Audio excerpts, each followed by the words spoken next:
নমস্কাৰ আজি 1 সেপ্টেম্বৰ অসমৰ লগতে ভাৰতৰ বিভিন্ন প্ৰান্তৰ পৰা সন্ধিয়াৰ কেইবাটাও খবৰ আহি পৰিছে এই মুহূৰ্তত জনাই যোৱা গুৰুত্বপূৰ্ণ খবৰ মাজুলীত মিয়াক স্থান দিয়া নহব মিয়াৰ বিৰুদ্ধে সৰব হৈ পৰিছে বিজেপিৰ বিধায়ক ভুৱন গাম বিজেপিৰ বিধায়ক ভুৱন গামে কৈছে মাজুলীত মিয়া মুছলমানক স্থান দিয়া নহব গুৱাহাটী মহানগৰ গুৱাহাটী মহাসাগৰলৈ ৰূপান্তৰিত হৈছে মাত্ৰ 1 ঘণ্টাৰ বৰষুণত গুৱাহাটী মহানগৰ স্মাৰ্ট সিটি পানীৰ তলত বিজেপি চৰকাৰৰ বিৰুদ্ধে সৰব হৈ ফেচবুকত এটা পোষ্টৰ জৰিয়তে বিজেপি চৰকাৰক সমালোচনা কৰিছে ৰিপুন বৰাই এই মুহূৰ্তত আপোনালোকক দেখুৱাইছো ৰিপুন বৰাৰ এটা ফেচবুক পোষ্ট য'ত ৰিপুন বৰাই কৈছে মাত্ৰ কেই ঘণ্টামানৰ বৰষুণ আৰু সমগ্ৰ স্মাৰ্ট সিটি পানীৰ তলত পিছে মুখ্যমন্ত্ৰী হিমন্ত বিশ্ব শৰ্মা মহোদয় এতিয়া আপুনি এই পৰিস্থিতিৰ বাবে কাক জগৰীয়া কৰিব ইউএছটিএম নে এটা বিশেষ সম্প্ৰদায়ক অশোক সিংগাল ডাঙৰীয়া আজিৰ পানীৰ ৰং কি এনেদৰে যদি মুখ্যমন্ত্ৰী হিমন্ত বিশ্ব শৰ্মাৰ নেতৃত্বাধীন চৰকাৰে গুৱাহাটী মহানগৰৰ বিকাশ কৰিবলৈ লয় তেন্তে আৰু কিছু দিনৰ ভিতৰতেই গুৱাহাটী মহানগৰে গুৱাহাটী মহাসাগৰৰ উপাধি নিশ্চয় লাভ কৰিব অসমৰ মানুহক যদি সুৰক্ষা দিব বিচাৰিছে বিজেপি চৰকাৰে হিমন্ত বিশ্ব শৰ্মাই তেনেহলে চৰকাৰে অসম চুক্তিৰ প্ৰতিটো দফা কাৰ্যকৰী কৰাৰ লগতে 6 জনগোষ্ঠীৰ জনজাতিকৰণ কৰক এবাৰ হিমন্ত বিশ্ব শৰ্মা বিজেপিক উদ্দেশ্য কৰি এই মন্তব্য কৰিছে লুৰিণ জ্যোতি গগৈয়ে কৈছে হিন্দু মুছলমানৰ ৰাজনীতি নকৰি অসমখনক লগতে আমাৰ জাতিটোক যদি বচাব বিচাৰিছে তেনেহলে আপোনালোকে অসমৰ খিলঞ্জীয়াৰ হৈ কাম কৰিব যদি বিচাৰিছে তেতিয়াহলে অসম চুক্তিৰ প্ৰতিটো দফা কাৰ্যকৰী কৰাৰ লগতে 6 জনগোষ্ঠীৰ জনজাতিকৰণ কৰক এনে হিন্দু মুছলমান কৰি অসমখনত সাম্প্ৰদায়িক বীজ সিঁচিবলৈ চেষ্টা নকৰিব তৃণমূল কংগ্ৰেছ ত্যাগ কৰিছে ৰিপুন বৰাই শীঘ্ৰেই কংগ্ৰেছত যোগদান কৰাৰ সম্ভাৱনা আছে আজি তৃণমূল কংগ্ৰেছৰ পৰা ৰিপুন বৰাই পদত্যাগ কৰিছে কেইদিনমান আগতে ৰিপুন বৰাই কংগ্ৰেছ ত্যাগ কৰি তৃণমূল কংগ্ৰেছত যোগদান কৰিছিল পুনৰ তৃণমূল কংগ্ৰেছ ত্যাগ কৰি কংগ্ৰেছত যোগদান কৰাৰ পূৰ্ণ সম্ভাৱনা আছে ৰিপুন বৰাই তৃণমূল কংগ্ৰেছ ত্যাগ কৰি কৈছে কংগ্ৰেছ মোৰ পুৰণি ঘৰ হে ঘূৰি যোৱাত আপত্তি নাই কিন্তু কংগ্ৰেছে মোক বিচাৰিবও লাগিব কংগ্ৰেছত যোগদান সন্দৰ্ভত প্ৰতিক্ৰিয়া প্ৰকাশ কৰি এই মন্তব্য কৰিছে ৰিপুন বৰাই অসমৰ মিয়া অধ্যুষিত অঞ্চলত সম্পূৰ্ণ সুৰক্ষিত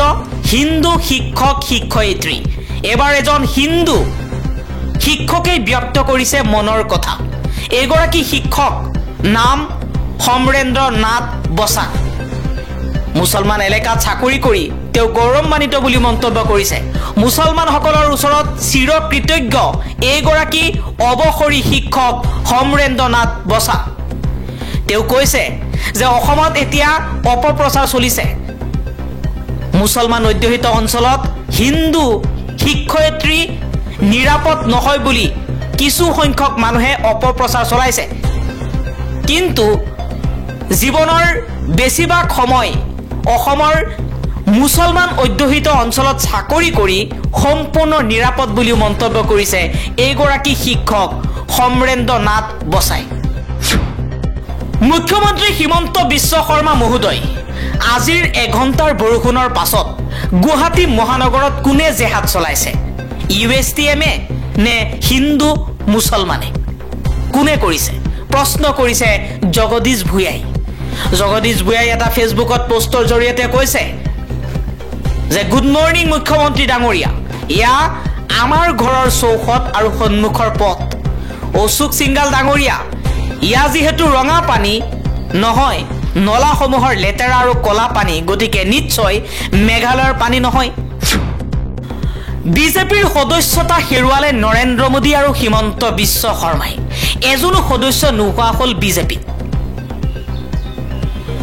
কিয় এজনো সদস্য নোহোৱা হৈ পৰিল বিজেপিত পুনৰ সদস্য ভৰ্তি আৰৰ ৰাজনীতি কি 31 আগষ্টৰ মাজনিশা সদস্যতা হেৰুৱাইছে নৰেন্দ্ৰ মোদী আৰু হিমন্ত বিশ্ব শৰ্মাই বিশ্বৰ সৰ্ববৃহৎ ৰাজনৈতিক দল ভাৰতীয় জনতা পাৰ্টি হৈ পৰিল সদস্য শূন্য।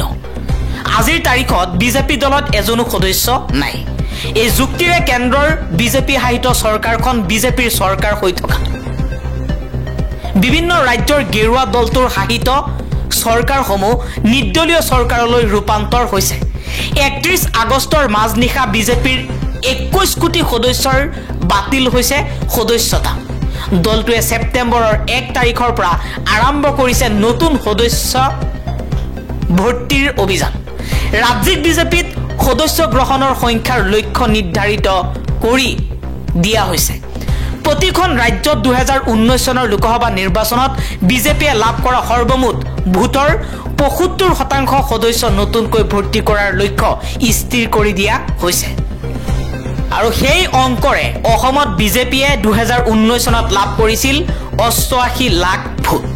গতিকে অসমত বিজেপিয়ে সদস্য ভৰ্তি কৰিব লাগিব ৬০ লাখ। ৩১ আগষ্টলৈকে অসমত বিজেপিৰ ৪৮ লাখ সদস্য আছিল বুলি দলৰ শীৰ্ষ নেতৃত্বই দাবী কৰিছে। নতুন নিয়মতে বিজেপিত দুই ধৰণৰ সদস্য ভৰ্তি হ'ব, প্ৰাথমিক সদস্য আৰু সক্ৰিয় সদস্য। সক্ৰিয় সদস্য হ'বলৈ ৫০ গৰাকী প্ৰাথমিক সদস্য ভৰ্তি কৰাব লাগিব। সক্ৰিয় সদস্য ভৰ্তিৰ মাচুল হ'ব ১০০ টকা। পূৰ্বতে এই মাচুল আছিল ৩০০ টকা আৰু ১০০ প্ৰাথমিক সদস্য ভৰ্তি কৰাব লাগিছিল। সক্ৰিয় সদস্যকহে দলৰ সাংগঠনিক দায়িত্ব প্ৰদান কৰা হ'ব আৰু তেওঁহে নিৰ্বাচনত অৱতীৰ্ণ হ'বলৈ দলীয় টিকট লাভ কৰিব। এইবাৰ সদস্য ভৰ্তি কৰমে ঘৰে ঘৰে যাব বিজেপিৰ নেতৃত্ব। লক্ষ্য স্পৰ্শ কৰিবলৈ যধে মধে সদস্য ভৰ্তিৰ পৰা বিৰত থাকিবলৈ এইবাৰ নিৰ্দেশনা দিয়া হৈছে। দলৰ চিন্তাধাৰা বিশ্বাস কৰা লোককহে সদস্য হিচাপে গ্ৰহণ কৰিবলৈ নিৰ্দেশনা দিয়া হৈছে। উজনি অসমৰ ৩০টাকৈ জাতীয় সংগঠনৰ সৈতে আলোচনাত বহিব বিৰোধী ঐক্য মঞ্চ। কংগ্ৰেছে অসম চুক্তিক সন্মান কৰে। খিলঞ্জীয়া ভূমিপুত্ৰৰ অধিকাৰৰ বাবে কংগ্ৰেছ আছে, কিন্তু কংগ্ৰেছে ঘৃণাৰ ৰাজনীতি নকৰে। এই মন্তব্য কৰিছে অসম প্ৰদেশ কংগ্ৰেছৰ সভাপতি ভূপেন কুমাৰ বৰাই। মৰিগাঁৱৰ মিকিৰ ভেটাত বজ্ৰ পৰি মৃত্যু জলিল আলী নামৰ এজন লোকৰ। পথাৰত থকা এটা জুপুৰিত আছিল লোকজন। জুপুৰিটোত বজ্ৰ পৰাৰ ফলতে এই অঘটন। জ্বলি সম্পূৰ্ণৰূপে ছাই হৈ পৰিছে বাসগৃহটো। চাওক, এইখন হৈছে গুৱাহাটী মহানগৰৰ আজিৰ ফটো। এইখন উত্তৰ পূৰ্বাঞ্চলৰ দুৱাৰমুখ গুৱাহাটীৰ আজিৰ ফটো। এই স্থানৰ পৰা জনতা ভৱনলৈ মাত্ৰ ৫০০ মিটাৰ। এইখন মহানগৰীৰ ভৱিষ্যত কি বাৰু? তৰুণ গগৈৰ ১৫ বছৰ, বিজেপিৰ ৮ বছৰ পাৰ হৈ গ'ল। গুৱাহাটী ধন ঘটাৰ উৎস হৈয়ে থাকিবনে? নে গুৱাহাটী মহানগৰৰ বাবে সঁচাকৈ চৰকাৰে কাম কৰিব? দেৱব্ৰত শইকীয়াক ২৪ ঘণ্টাৰ সময়সীমা বান্ধি দিছে উজনি অসমৰ ৩০টাকৈ দল সংগঠনে। ৩০ মিনিট হোৱা নাই খিলঞ্জীয়াৰ অস্তিত্ব ৰক্ষাৰ সংগ্ৰাম। উজনিত আৰম্ভ হোৱা খিলঞ্জীয়াৰ অস্তিত্ব ৰক্ষাৰ সংগ্ৰাম হ'ব অধিক তীব্ৰতৰ। সমগ্ৰ অসমলৈ বিস্তাৰিত হ'ব খিলঞ্জীয়া থলগিৰি ৰাইজৰ অস্তিত্ব ৰক্ষাৰ সংগ্ৰাম। শিৱসাগৰত গণ সমাৱেশৰ আয়োজন। অক্টোবৰ মাহৰ শেষৰ ফালে অনুষ্ঠিত হ'ব এই সমাৱেশ।